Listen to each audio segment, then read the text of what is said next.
1994.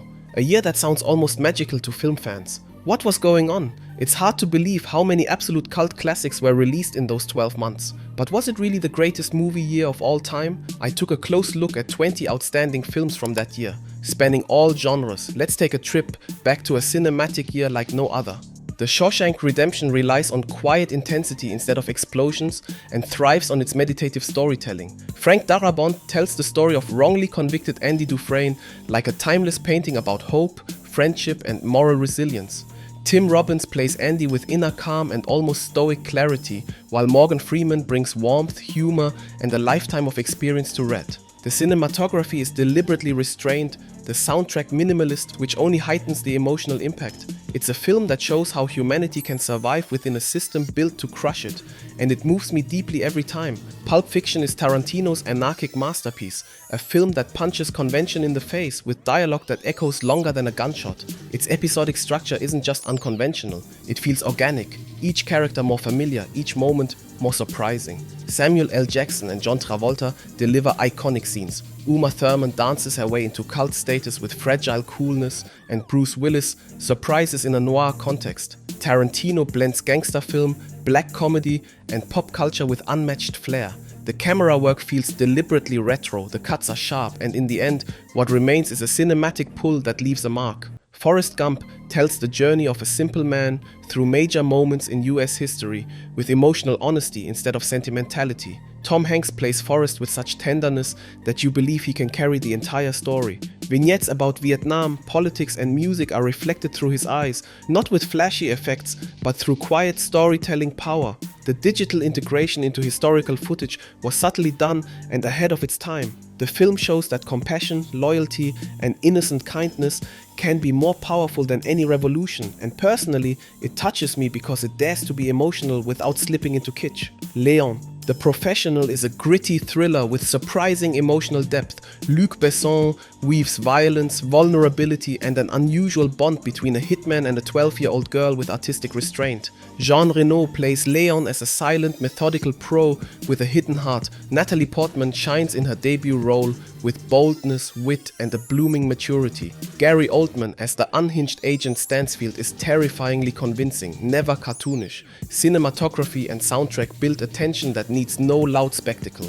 The film walks a fine line between moral ambiguity and unconventional closeness, and that's what makes it unforgettable. Quiz Show is a smart, elegant drama about truth, public perception and moral control. Robert Redford turns a real-life scandal into a psychological duel that's quietly unsettling rather than loud or flashy. Ralph Fiennes plays the conscientious Van Doren with restraint and charm, while John Turturro adds a layer of understated irony. The direction is subtle, the dialogue sharp, and the tension builds from the murky space between ambition and integrity. The film shows how a seemingly harmless TV quiz show can shake an entire society's trust, and it does so with quiet force. The Crow is a dark, atmospheric revenge fable with a tragic backstory and visually stunning gothic style. Brandon Lee brings raw presence to the vengeful spirit Eric Draven, vulnerable, furious, determined. The world he moves through is both gritty and stylized. Decaying streets, neon lights, and a heavy soundtrack.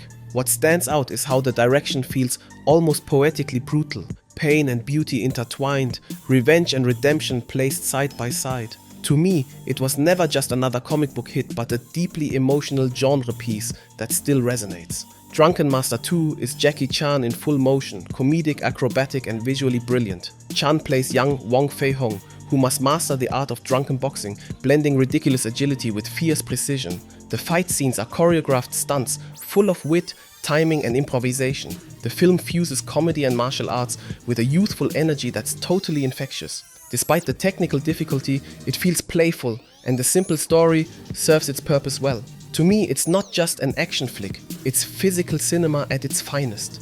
Dumb and Dumber is a bold, slapstick statement. Proudly stupid, shamelessly absurd, and totally committed thanks to the full-body performances of Jim Carrey and Jeff Daniels. As Lloyd and Harry, they deliver a roller coaster of cringe-worthy moments with wild enthusiasm. The humor is intentionally primitive, and that's exactly what makes it work. The timing, the facial expressions, the chemistry are spot on. Even though critics often dismissed it, I see it as a prime example of how comedy can push limits and redefine them. a full-throttle comedy classic of the 90s. Speed is a hard-hitting adrenaline ride in bus form, minimalist concept, maximum impact. The film thrives on a simple but brilliant setup. If the bus drops below a certain speed, it explodes. Keanu Reeves and Sandra Bullock make a dynamic pair. Reeves stoic and cool, Bullock grounding the chaos with charm. The action starts immediately, the tension never dips, and the finale is pure cinema with zero excess. This is an action film that keeps its momentum without gimmicks, and that's exactly why it works so well. Interview with the Vampire is a darkly poetic vampire epic that goes far beyond genre cliches. Brad Pitt plays Louis with haunting melancholy, Tom Cruise surprises as the manic Lestat, and Kirsten Dunst delivers a disturbingly mature performance as the child vampire. The cinematography, set design, and lighting create an oppressive elegance rarely seen in horror. The story explores existential loneliness, guilt, and immortality, taking its audience seriously and asking what it costs to live a life that never ends. For me, it remains one of the most fascinating vampire films ever made.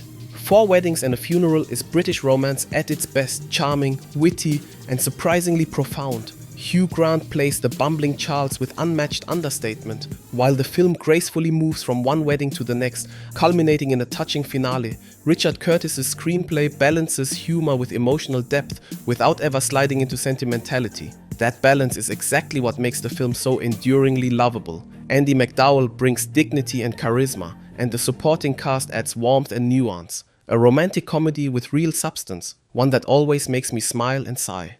Three colors. Red is a quiet film that achieves powerful emotional impact through subtle scenes and poetic visuals.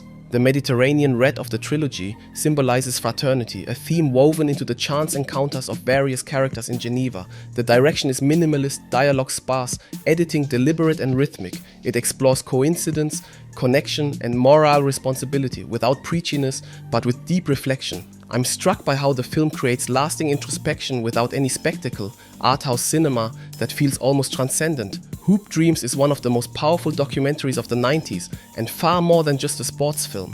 Shot over nearly 5 years, it follows two African-American teenagers from Chicago chasing the dream of becoming pro basketball players. What starts as a story of hope becomes a complex portrait of poverty, inequality, and personal determination. The camera stays close but never judges, and that's what gives the film its emotional power. For me, it's a perfect example of how documentary storytelling can be incredibly moving when it combines patience, empathy, and the critical eye. True Lies is part action comedy, part spy film, over the top, explosive, and knowingly self-ironic. Arnold Schwarzenegger plays a secret agent who keeps his double life hidden from his wife, Jamie Lee Curtis, until they both get caught up in chaotic mayhem. James Cameron directs with trademark spectacle, but also a sharp sense of humor. The mix of family comedy and terrorism thriller works surprisingly well. The action scenes are elaborate and the jokes land more often than expected. For me, it's a blockbuster that's fun precisely because it knows how ridiculous it is. Ed Wood is Tim Burton's most affectionate biopic about one of the worst directors of all time, told with surprising respect and tenderness. Johnny Depp plays Ed Wood as an enthusiastic, unshakable optimist who believes in his vision even when no one else does. Shot in black and white, the film captures the look of the 1950s and salutes trash cinema without a hint of cynicism. Martin Landau as the aging Bela Lugosi is the emotional anchor, dignified, tragic, and wonderfully eccentric. I think the film celebrates failure in a way that's uplifting. Passion matters more than perfection. The Lion King is more than an animated film, it's an emotional widescreen epic that left a mark on generations. Simba's journey to face his destiny is archetypal, universal, and yet deeply personal. Visually, the film makes full use of traditional animation, with sweeping savanna landscapes, fluid movement, and iconic lighting. The soundtrack by Elton John and Hans Zimmer is legendary. To me, The Lion King is a prime example of how Disney in the 90s fused heart, visuals, and music into a complete experience. The Mask is a wild, cartoonish rush that cemented Jim Carrey's place as a true 90s legend. With a magical green mask, the shy Stanley Ipkiss transforms into an unleashed comic figure full of energy, cheek, and outrageous charm. Carrey's facial expressions, body language, and breakneck speed are so virtuosic you could watch the film for his performance alone, but the design, special effects, and jazzy soundtrack all contribute to the unique vibe. It's a film that never sits still, a mix of slapstick and soul, and Cameron Diaz shines in a dazzling debut. For me, it's a perfect example of how trash can turn into pop culture gold. Ace Ventura. Pet Detective is loud, bizarre, and completely over the top, and in its unapologetic style, it's become a cult classic. Jim Carrey plays the unhinged pet detective with extreme physical comedy, outrageous expressions, and anarchic timing. The story about a missing dolphin mascot is almost irrelevant. Everything revolves around Carrey's total commitment to the character. The humor isn't for everyone, but there's no denying the performance's intensity and uniqueness. To me, the film proves that comedy can hit hardest when it totally breaks the rules. Stargate is a fascinating blend of sci-fi and Egyptian mythology, a film that mixes adventure with cosmic imagination. The concept of a Stargate leading to other worlds is brought to life with impressive visuals. Kurt Russell plays the tough soldier, while James Spader brings heart and intellect as the brilliant linguist. Director Roland Emmerich creates a pulpy mix of epic sets, alien cultures, and military action. For me, Stargate has a unique tone, floating somewhere between science fiction, historical drama, and action flick. And that's exactly what makes it stand out. So that's 19 films. Were you expecting some of them? Which films would you add to the list? Which ones would you drop? Tell me in the comments. I want to hear your take. Now for the 20th and final film in my top 20 from the incredible movie year that was 1994. Natural Born Killers is a feverish, furious, hyper-stylized trip through a media-saturated world. Oliver Stone directs the killer couple Mickey and Mallory with brutal visual force, split screens, color shifts, TV inserts. The whole thing feels like a nightmare in channel surfing form. The film is explicit and provocative, but never senseless. Instead of glorifying violence, it holds up a mirror to society. How much has media warped our view of evil? Woody Harrelson and Juliette Lewis don't just play the roles, they embody a toxic system. For me, it's a controversial but powerfully effective film that still sparks debate today.